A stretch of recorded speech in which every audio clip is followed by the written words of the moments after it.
Hello, everybody. Welcome to Wednesday. You know, if it's Wednesday, it is Blockchain Day. That's right. Welcome to Blockchain Chat. I am Cherie. I'm here with the lovely Dr. Keisha Waddell, Thank you. Hello, educator all. extraordinaire. Finally got out of the snow in Detroit. I don't know about that. Still in the snow, but She's still in the and the snow. ice. Yeah, still. But she made it, and we're grateful for that. And then we've got Eric Spence, who is our entertainment publisher. And also, I have donned Eric, the king of tokenization.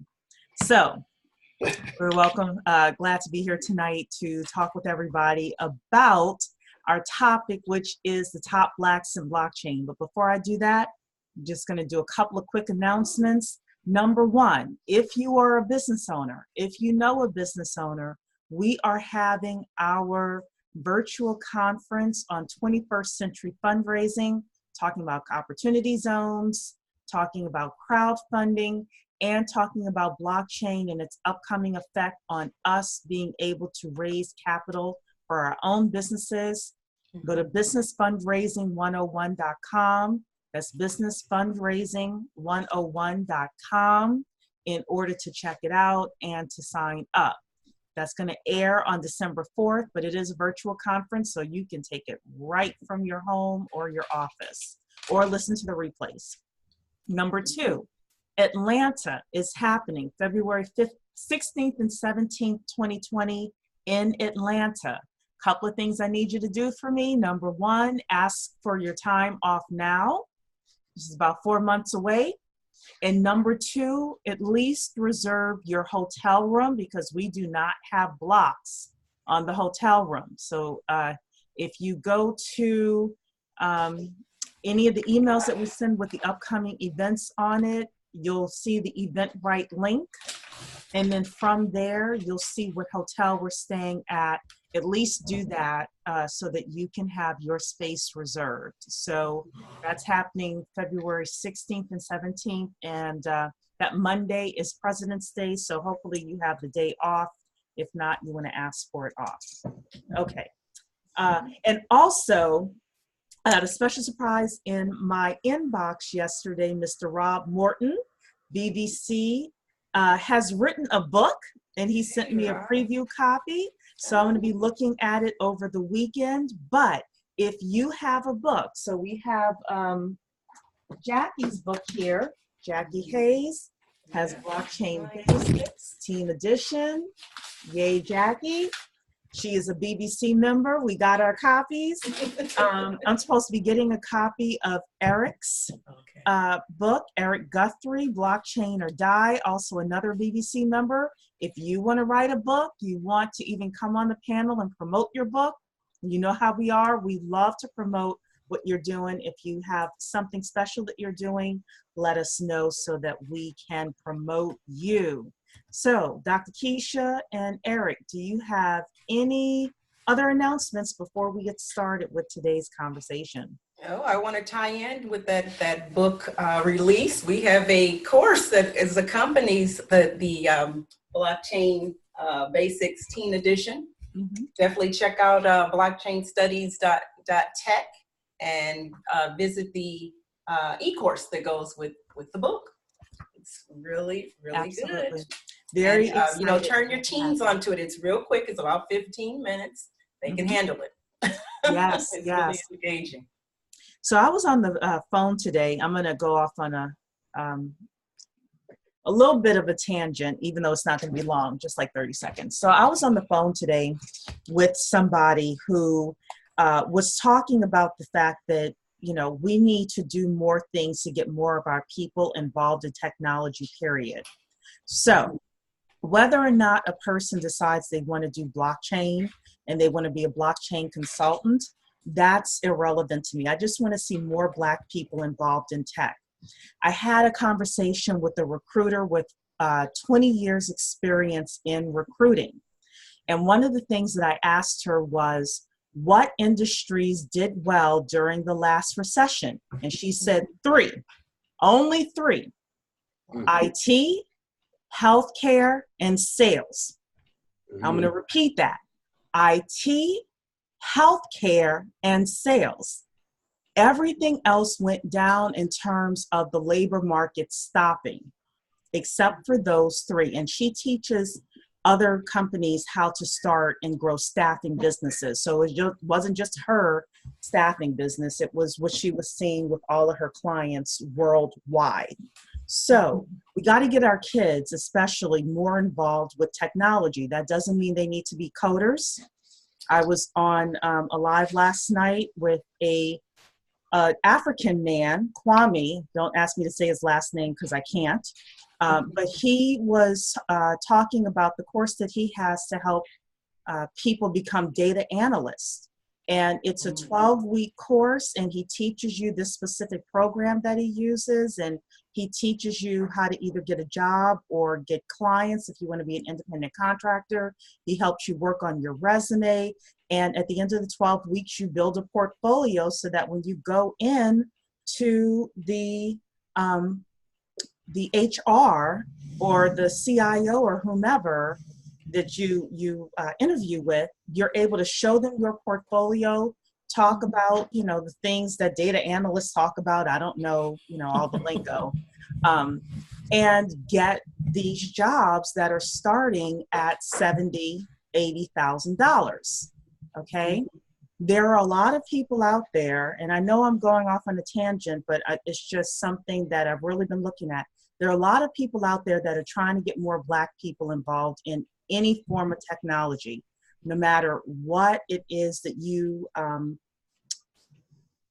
what your God-given gift is. All I'm asking everybody to do is find something within technology, because if you're not in one of those three areas, then if you have a job that's iffy, you're going to be, stuck. And your kids as well, helping them get certifications and things like that, or make sure they're very good with sales, or they want to get into healthcare of some sort.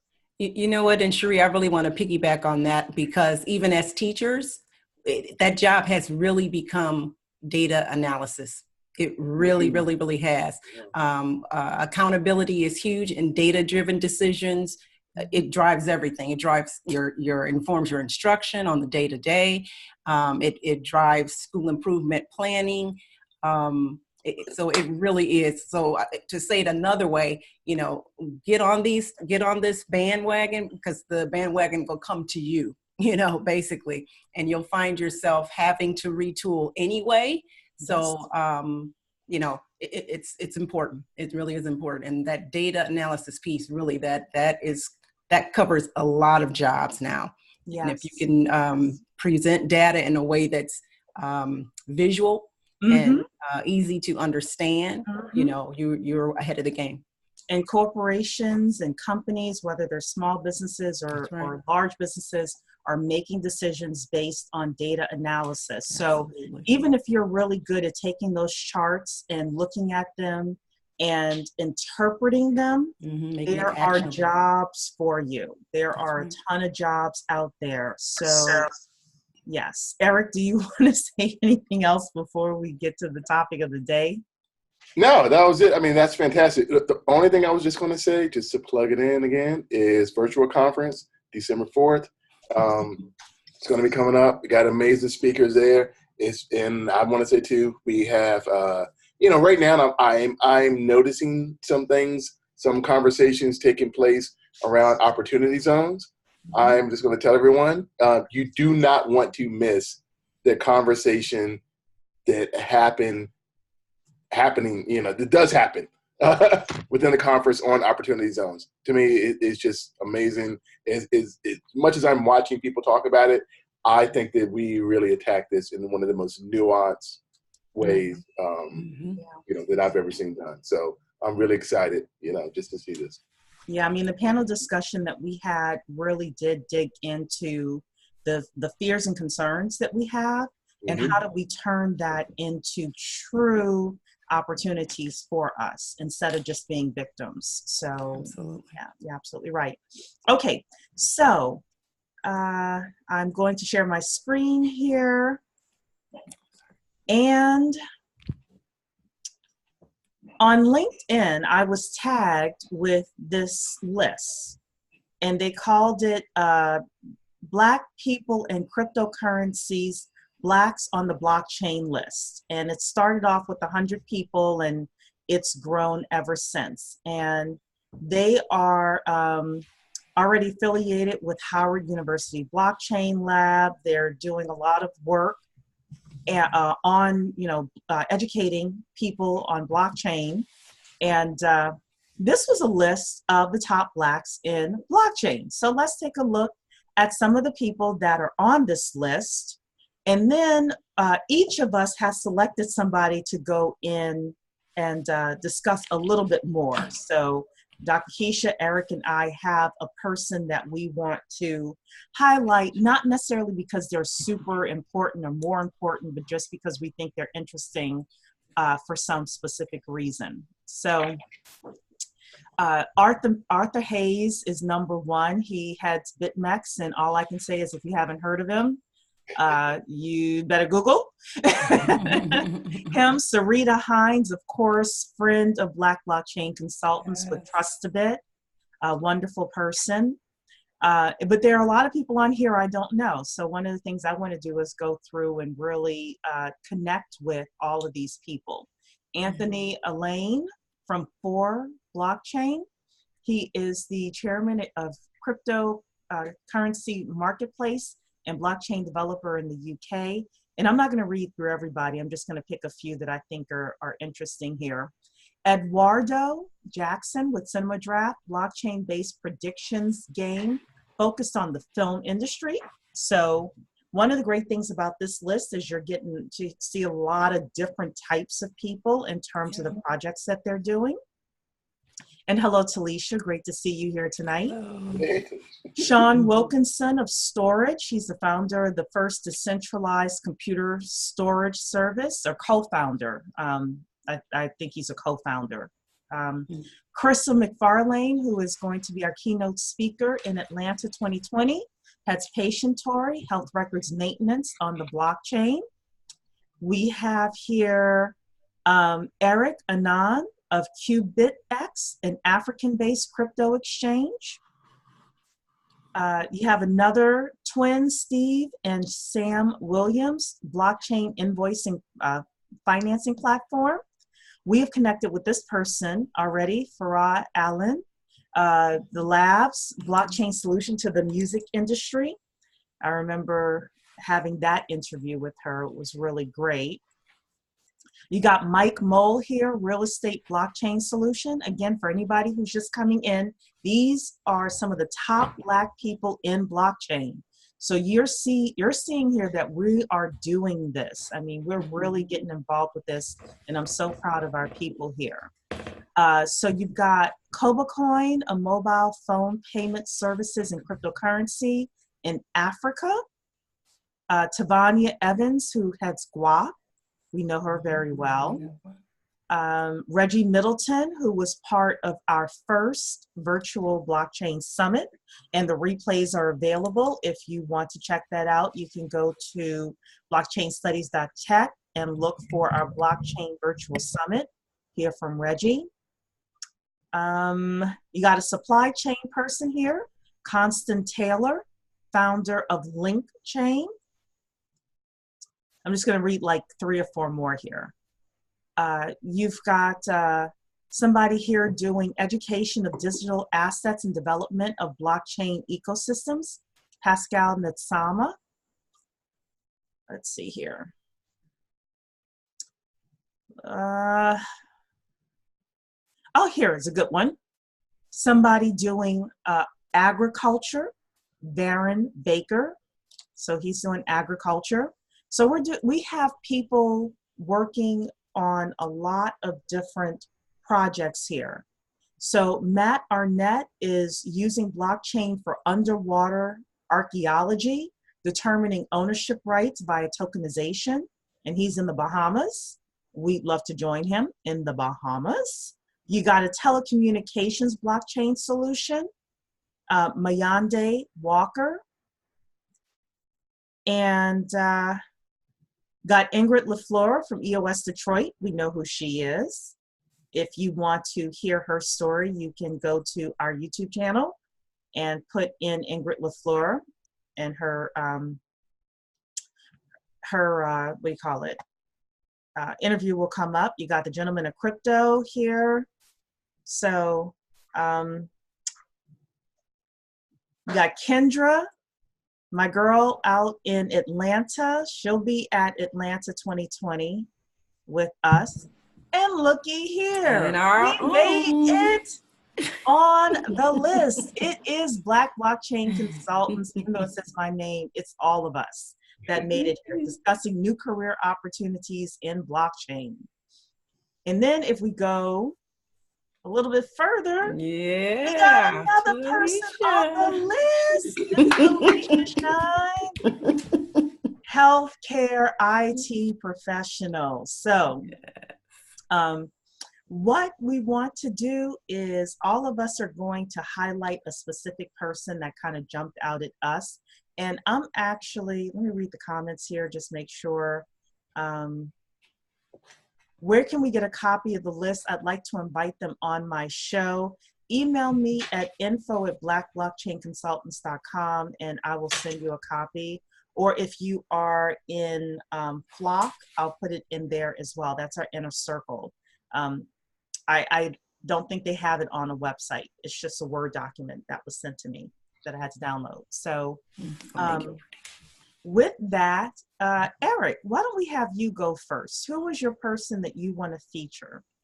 Okay, the person that I featured was Chris Bleck. I believe Chris is number 81 on the list. I don't know if everyone's maybe heard of him or not, but Chris does have a YouTube channel. And his primary focus is on DeFi, on decentralized finance. And he's really, really good. Like, I guess he handled, he did a lot of media and educational videos for the UFC, the Street, this other wrestling organization. And I'm really impressed because his videos are so, they're just so well produced and they're just very slick. But his premise is providing educational content on these platforms that are focused primarily on decentralized finance. So, MakerDAO, Compound, of course, Ethereum, and I would ask everyone if they get a chance to go to Chris's YouTube channel. He has one video up there. It's only 5 minutes long, and he just kind of does this introduction to, just for DeFi and kind of what his channel is about. Just watch that video. It's fantastic. I mean, it is really, really good. Just in, it kind of has like a trailer type feel to it.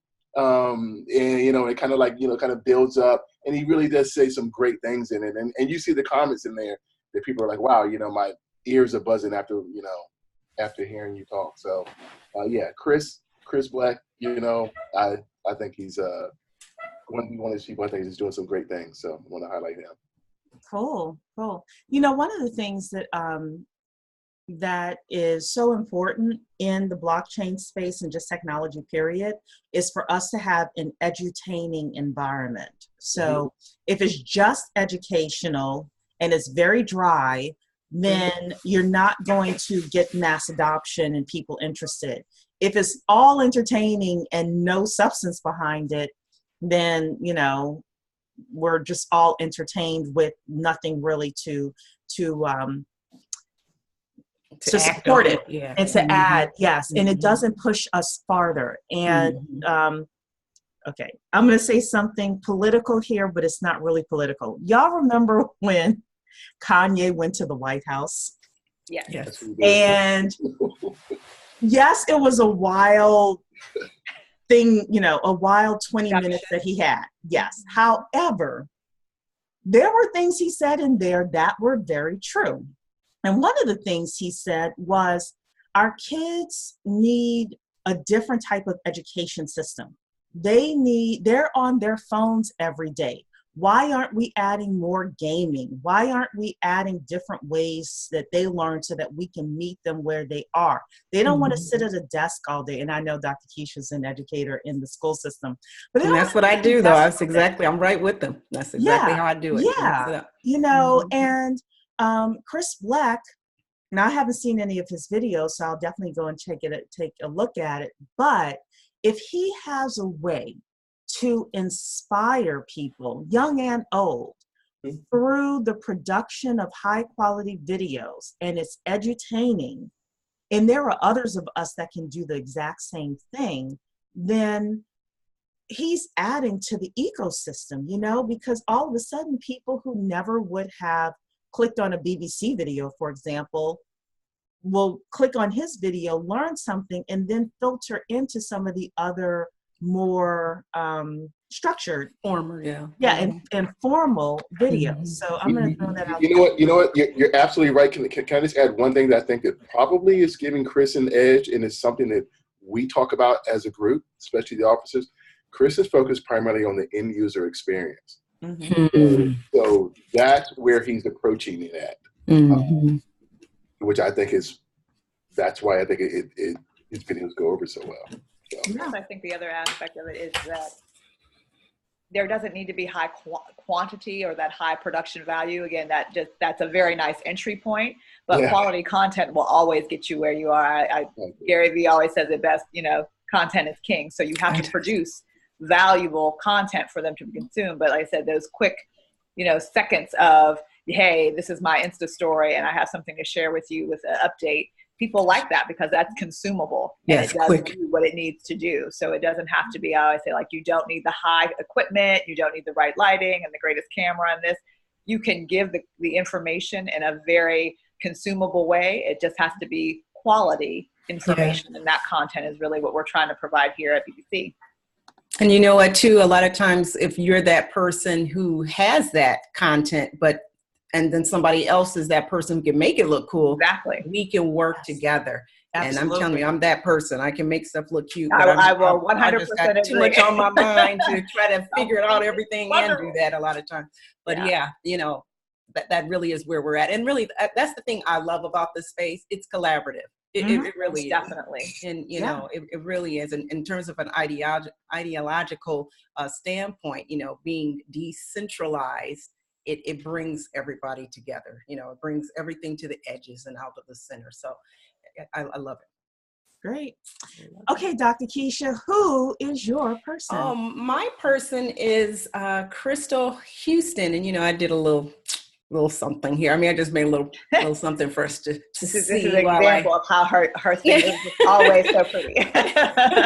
I can't share my screen. That's fine. I'll share mine. I have mine shared here. Oops. Crystal Houston. She was 32. Number 32. Yes, here we go. Yeah, 32. Crystal Houston, founder of Sightful. Can I share my screen to show my little thingy? Yeah, sure. Go ahead. Yeah, there we go. Where are we at? Oh, there we are. Let's see over here. Yes. Okay. Yep. So there we go. There she is. This is Crystal Houston. And just doing my little research, going over, you know, basically I felt like a major stalker going through all that stuff because I don't know anything about her, but I was totally digging through her stuff. And I learned that she really is a recent graduate of Syracuse University. And that stuck out to me because I have a dear friend whose daughter just graduated. So I'll be hitting her up to see if they know each other. But anyway, Crystal Houston is the co-founder of a very new startup called Sightful. And it's a digital media organization for social impact. It's about only 7 months old, but she's a co-founder along with Kyle Groen. And she calls herself she's not a technologist, but she does call herself a avid futurist researcher and digipreneur.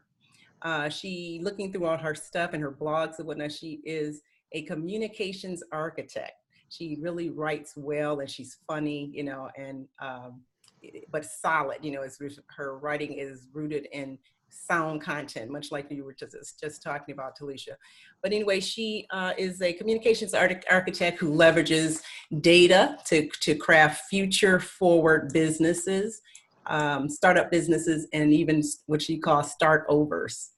But the website the goal of Siteful is really to eradicate fake news, leveraging blockchain for its ability to bring transparency to digital news sources. It looks like they don't really have the platform up just yet, as I was trying to find out, what blockchain they're using and all that kind of stuff. But essentially, she and her the founder are working towards a future where artificial intelligence enriched blockchain can mitigate the harm of fake news, inaccurate facts, and bots by authenticating and validating and securing data to manage risk and to limit the toll of inaccuracies and misinformation and disinformation. Okay. And also too, in this AI-enriched blockchain environment that she envisions and is working toward through Siteful, news and information businesses can rebound more quickly to improve the public's trust while proactively managing their reputation with key audiences and stakeholders. So it's a great application use case for the blockchain. As a matter of fact, I'll bring up the site there. Here it is here. It's all about transparency, they say here.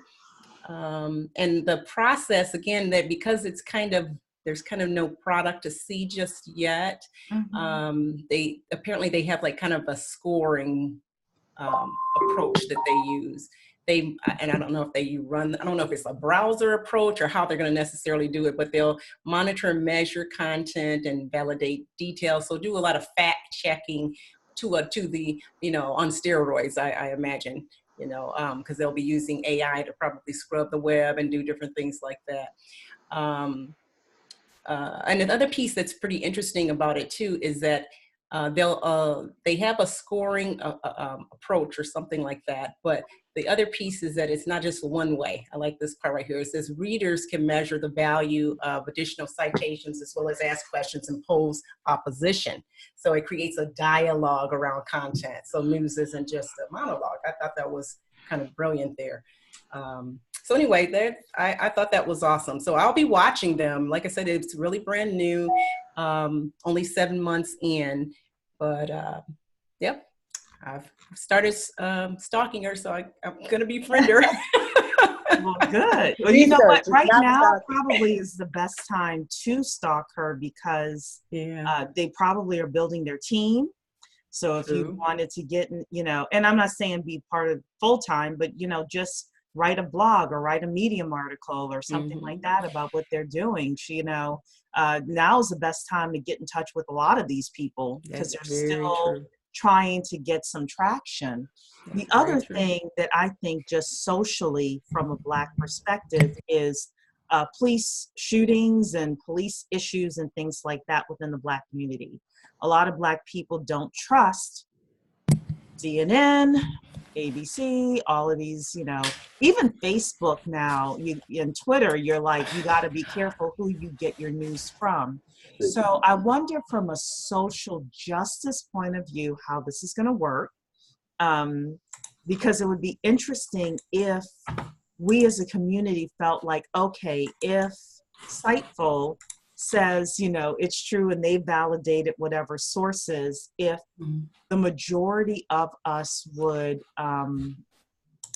believe it, and would feel comfortable with that information. You've got a lot of politics out there that people thought that they were getting proper information from Facebook. We learned from the last election that was not the case. It's whoever has the biggest paycheck. So it'll be interesting to see how Siteful manages being the neutral party. Because right now I have one person who told me the only neutral party she trusts is NPR and PBS NewsHour.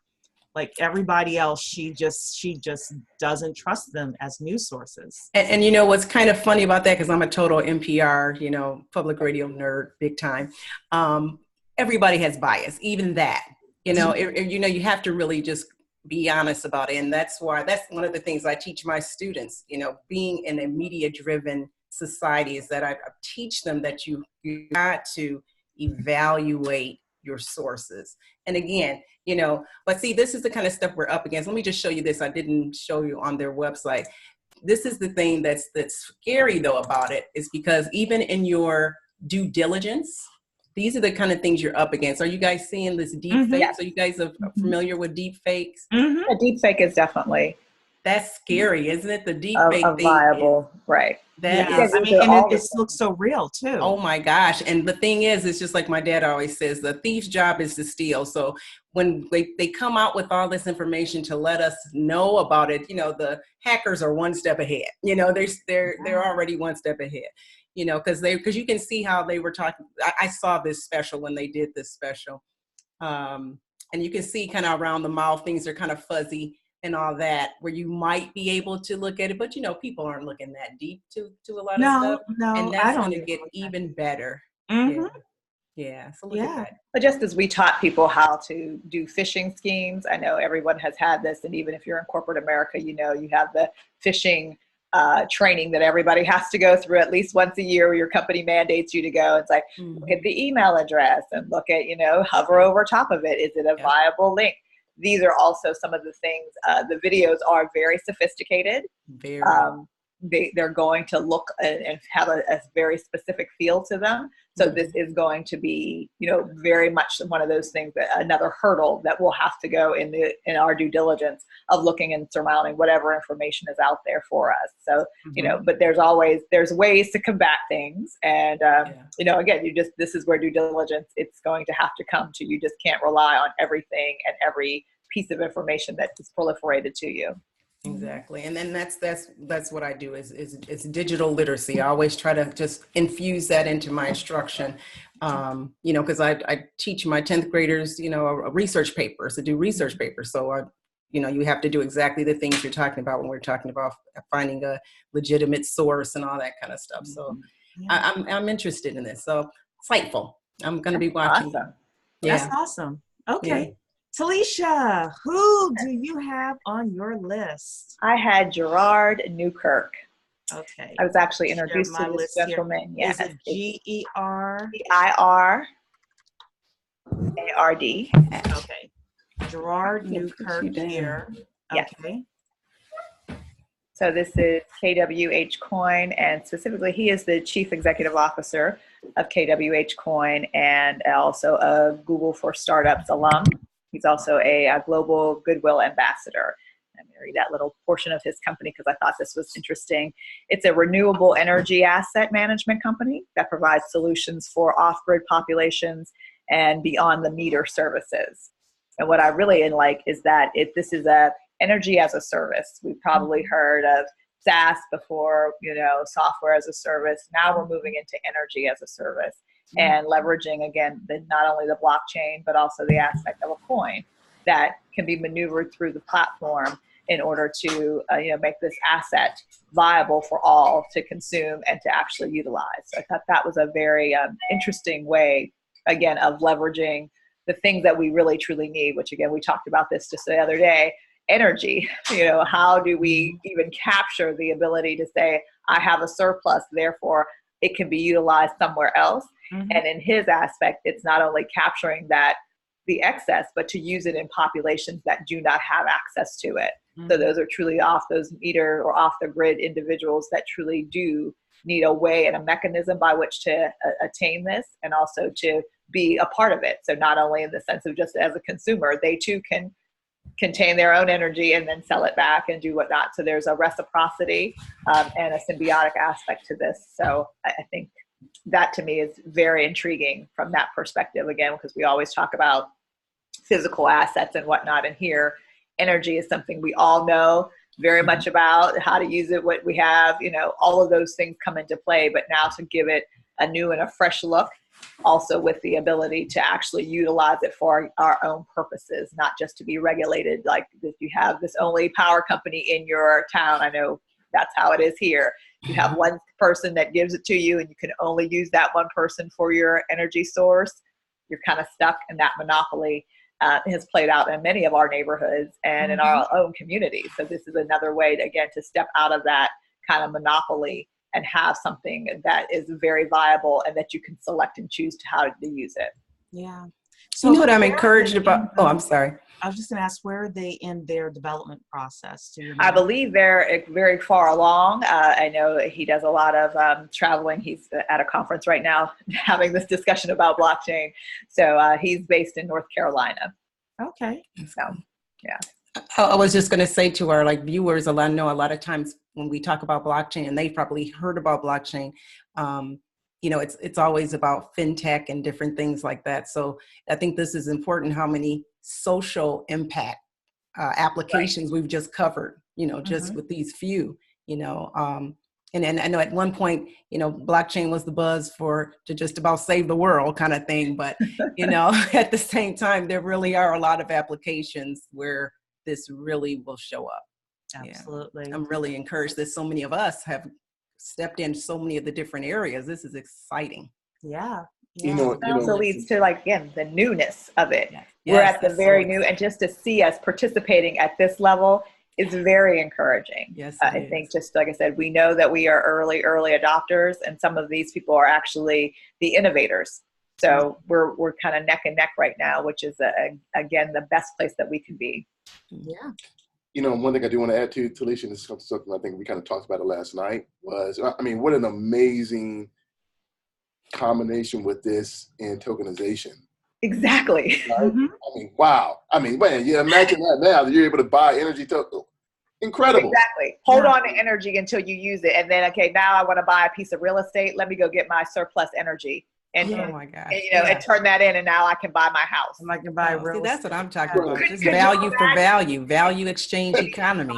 It's huge. Yeah. Yes, amazing. Now, one of the other big problems that I've heard about, and I'm sheltered, I will admit that, because I just heard about this last year, is the fact that a lot of our neighborhoods, our lower income neighborhoods, don't even have internet.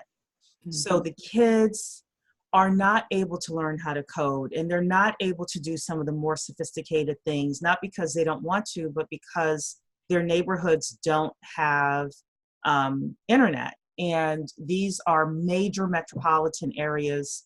The two that I've heard of is Baltimore and Philly, even though I'm sure it's a nationwide issue. So just like people are able to buy a surplus of energy, I don't know if anyone is working on this. It wouldn't surprise me if someone is working on this. If there's a way for me to have some sort of internet access that when I'm not using it, I could give it or sell it to people who need access to it so that they can do things. So I'm not using my computer, well, I could say I'm not using 11 o'clock at night, but I am. I was just about to say, when are you not using it? There are some hours of the day that I'm not using my computer or my internet access or whatever. And to me, because Dr. Keisha mentioned the social impact of blockchain, I have no idea if anyone's working on something like this, but that is definitely a problem I'd love to see resolved, because it's absolutely ridiculous. You know what? Probably someone maybe hasn't thought about it yet, but you look at those projects like Filecoin. That's exactly what they do. It's not for internet, but it's for storage. Your storage space that you may, that you can lend out. But yeah, I think, Sheree, that would be brilliant. I guess most people just don't even think about that. That's even a need. I think actually, Ingrid, you spoke of EOS Detroit has a MeshNet project going on in the Detroit area for sure. I'm sure of it. As a matter of fact, I sat down with one of the gentlemen who is putting up the I don't know what you call them, the whatever those are, the antennas or whatever it is they have to put up. But he's doing that for his neighborhood as a kind of a test. And he actually goes around to these different areas where the houses are kind of falling down or whatever, but they can at least hold up this antenna or whatever to provide internet to the community. Yeah, it was very interesting. I may have to have him on here since you brought that up. Yeah, because it is a thing. That's it's a real going on. social issue. Yeah. Mm-hmm. Well, the person that I had was Ray Austin. So I'm not a football fan, but I thought that this That is project. True blasphemy to say that, because. What happened? I said that's true blasphemy. I'm a very, very avid. Someone say I'm just not a football fan, as if it means absolutely nothing. Like I'm not, but I you know what? I wanted to find something on the list that I wouldn't normally relate to or think about or whatever. But that I could see have huge implications just because I'm me and I write business plans and I know, even though I don't like something or I wouldn't use something, I can still tell a winner when I see it. And this is Ray Austin is a former football player, and he, along with a co-founder, started a fan-controlled football league that uses blockchain in order to have participation amongst the people that are using his platform. So they have some indoor football teams, they have coaches, they have, the league uses helmet cameras, embedded chips and balls, drones, and other tech. So they're very, very tech laden and tech friendly within this league. And they partnered with a company called New Alchemy, which is a Seattle blockchain group, in order to launch the blockchain token system last year. And it's they do it for three reasons. Number one is voting transparency. So I read somewhere, I don't know if it's saying it in here or not, but voters are able to select coaches for different teams, players on different teams, I think what kind of plays the teams are going to be doing, et cetera. So it's a very, very fan-focused football league, unlike the NFL where you get what you get, So they're using blockchain, number one, for voting transparency. And when I think about something like this, yeah, we're letting the fans dictate the careers of the coaches and the players and the plays on the field. We need to be able to provide true transparency in the voting process, so there are no questions about the results. I am interested from a sociological point of view in seeing if football fans accept voting transparency for football, would they accept it for politics and for courtroom decisions and things like that as well. I'm not saying this is going to happen, but it would be very interesting if they say, yeah, we believe in it for this use case, therefore we can translate it to other use cases as well. Then they've got tokenization. That's the second reason they're using blockchain. So they're building a real life video game. So it's a natural fit to have tokens in it. And, the fans own tokens, and it gives them more voting power. And then they have digital collectibles as well. So, so I thought that this was a very interesting use case, and excuse me, it's a very, in my opinion, easy to understand entry-level system for people, so that when we start getting into the more complex systems, people will say, oh, I've used this over here with this fan football league, therefore I can understand it over here in supply chain and how this is tracking my leafy greens, or or politics or whatever. So anyway, that was my that was the person that I chose. I'm sorry, Sheree, can I throw one thing out? Listen, as far as us, as far as people, as far as fans, yeah, we want the transparency. It's the politicians, everyone else who knows what doesn't want to. Exactly right. Get that straight. We're not Very true. That's the problem. So, I mean, yeah, we would all want that. Are you kidding me? For court cases? The people, that's the problem, right? We the people want it. Yeah, but so we want the transparency, but I think we don't know how, as a people, as Americans, not just Black people, as Americans, we don't know how transparency actually works. So there are a lot of things that we want. We all want health insurance, but we don't know Medicare for all versus the current system that we have and which one is better, all of that. I mean, all of us are kind of shooting by the hip with that. And also transparency many means of us. control. And I think that's, again, when you have a level of transparency, this goes right hand in hand with privacy.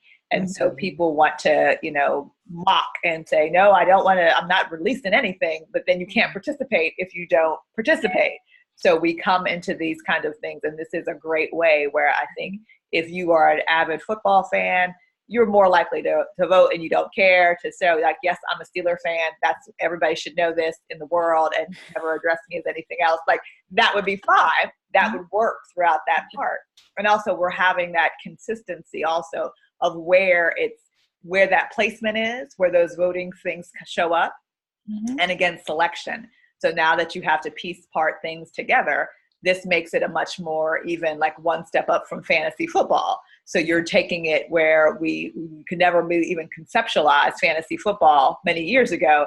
And now it's one of the most heavily, popular things. And even very in Vegas, popular. you have fantasy football. So again, we're combining all of the things that used to not work together really well. And again, if it has that gaming component, and then also the gambling component, which is truly out of the water the minute that you're rewarded for good plays, starts to win and goes to the Super Bowl, and you get coins on that. That's going to change the entire spectrum of all esports. Truthfully, that tokenization is there. I'm just saying, you go to the Super Bowl, I don't want a ring, I want some coins. That's right. And think about it, it's a perfect pairing with the our devices, because we're already addicted to them already. So that this and this everything being gamified, and there are different little apps, and everybody's got their little thing. I like you said, I know fantasy football is huge already, and we still do it on paper and pencil at my job, and people are about it. Okay, about it. Embrace it. And they win some big money too. Those pools are amazing, but I think that's in itself, like, we see transition in interesting ways. Before you could not do that. Like, that could not happen. You couldn't even bet $5 on your own team in real life. So now the fact that you have this ability to do it in this digital arena, and then taking it one step further and digitizing the entire aspect of it, it just has all these applications that truly are entertaining, but also viable and teaching you the systems. And I always say, we've done this before in many ways, where when the internet came, we only used it for chat rooms and email. That was your edutainment. You chatted as your entertainment, that gets you to move around, and you used your email to say, hi, I'm here, stupid things. But these were the true fundamental things that taught us how to actually use the internet protocol very well. And now you do it without any consciousness. Yeah.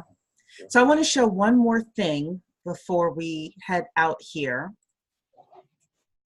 So one of the things that they have on here as well is Black Bitcoin Historical Fact Extras, right?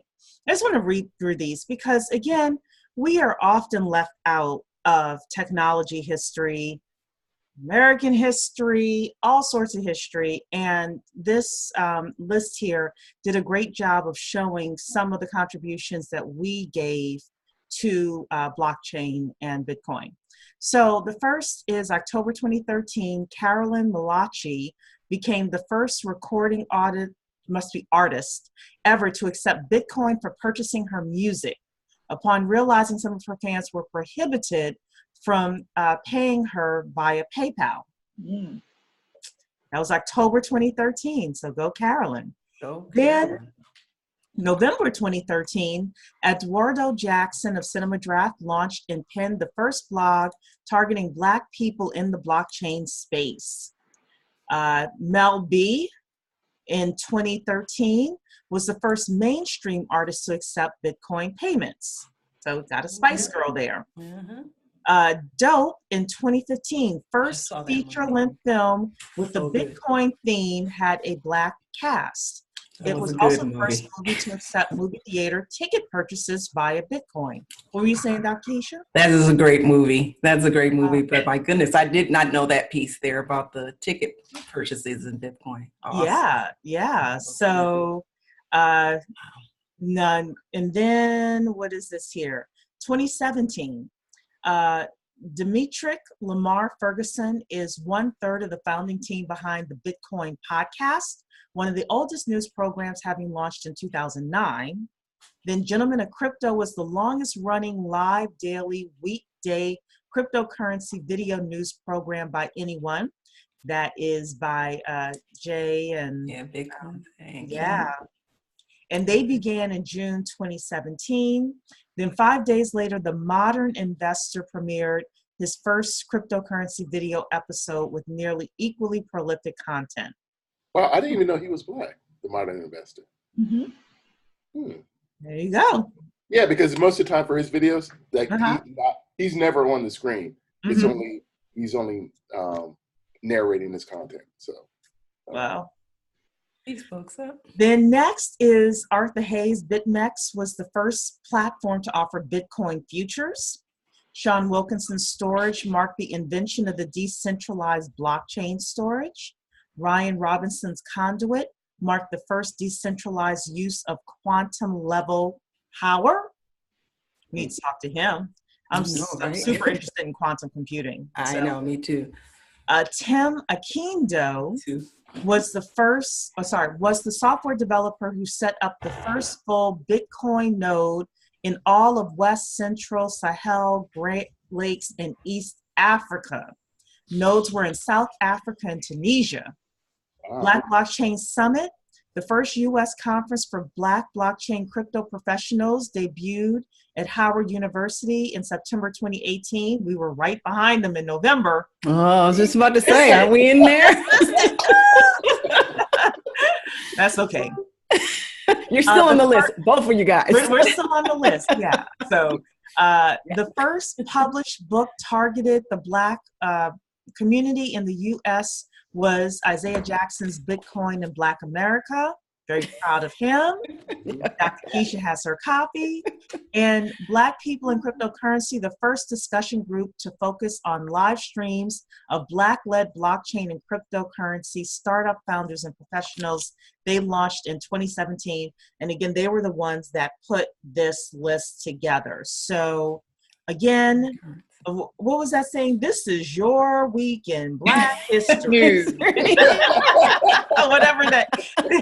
So I know I'm messing it up, but I thought that was a great ending to that list there. That lets us know we aren't just the first Black. We're the first period in a lot of categories, and we have a real opportunity to push the ball forward.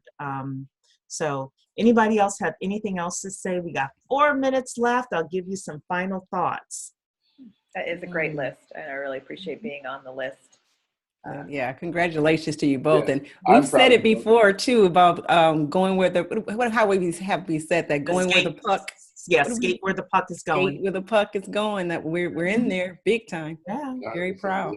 Yeah. Let me just say I'm very proud of both of you for that. I mean, you earned it, and I'm really Yeah. Well, we're donning you the king of tokenization. So I would call him the Titan. The Titan of tokenization. Yes. So look, you need to start your YouTube channel, your Facebook, your whatever, and break this tokenization thing down for people. So yeah. Well, I want to thank everyone for joining us tonight. Hopefully you leave with a sense of pride, because I definitely, looking at that list, we featured 4 people that all of us thought were pretty interesting, and all of us picked projects that were different as well. So, you know, there's a lot to be said for what we're doing in the community, and we just want to keep moving forward. Don't forget, December 4th is our virtual conference for all business owners. It's about fundraising, and we're going to talk about opportunity zones, crowdfunding, and how blockchain is going to change the game. So we want you to invite all of your entrepreneur friends. And then Atlanta 2020 is happening February 16th and 17th. Look in your email for more information with regards to that. We have our Eventbrite page up and all of that. And with that, we're leaving 2 minutes early. So God bless everyone. I hope you have a good night. And we'll see you next week, hopefully for an interview. Dr. Keisha's working on setting that up right now. Yes, yeah. Oh, yes. Pat O'Meara. Pat O'Meara. Yes. Yeah, he has confirmed. Yes. Oh, he has confirmed. Okay, yes, great. For 6. It's going to be a great interview next week. Dr. Keisha. Tokenization. So he's a great find, and I'm going to be a spectator next week and just take it all in. Okay, cool beans. Excellent. All Take right, care, everybody. Night. Guys. Bye-bye.